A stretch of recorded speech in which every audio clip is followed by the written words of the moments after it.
So, you've probably heard of Robert Greene's The 48 Laws of Power. It's one of those books that really gets people talking. But look, trying to tackle all 48 laws at once, that's a huge task. So today, we're going to do something different.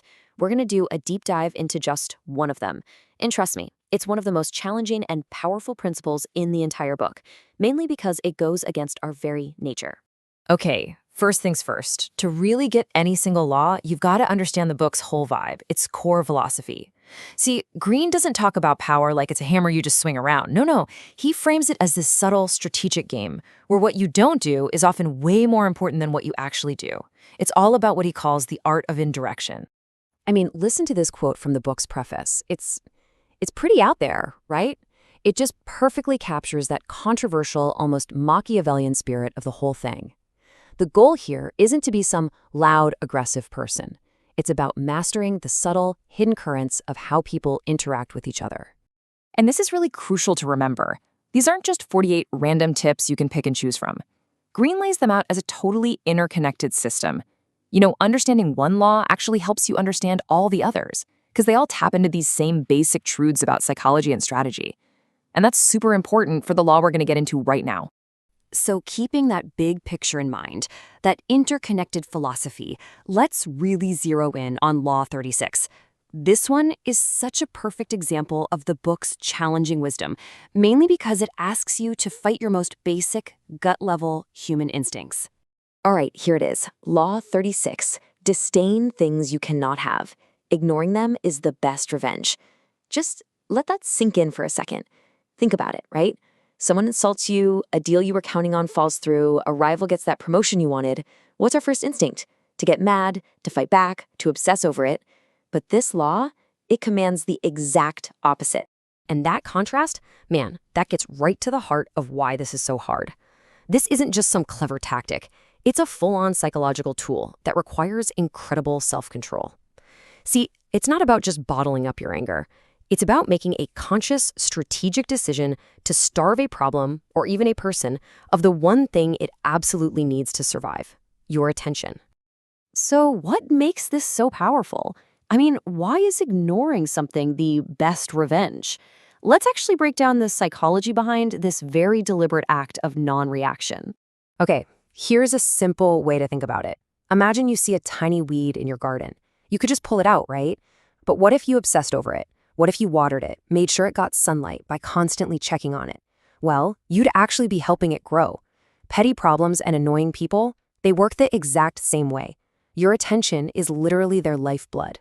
The logic behind this really unfolds in 3 pretty powerful steps. So, step 1, just by acknowledging a petty problem, you give it existence. You give it credibility, basically saying, yeah, you are worthy of my time. Now, step 2 is huge. Paying attention to an enemy actually makes them stronger. It elevates their status. And then finally, step 3. This is where the real power is. By showing genuine indifference, you project this air of superiority. You're signaling that they are so far beneath you, they don't even register on your radar. And for your opponent, well, the strategic outcome here is just devastating.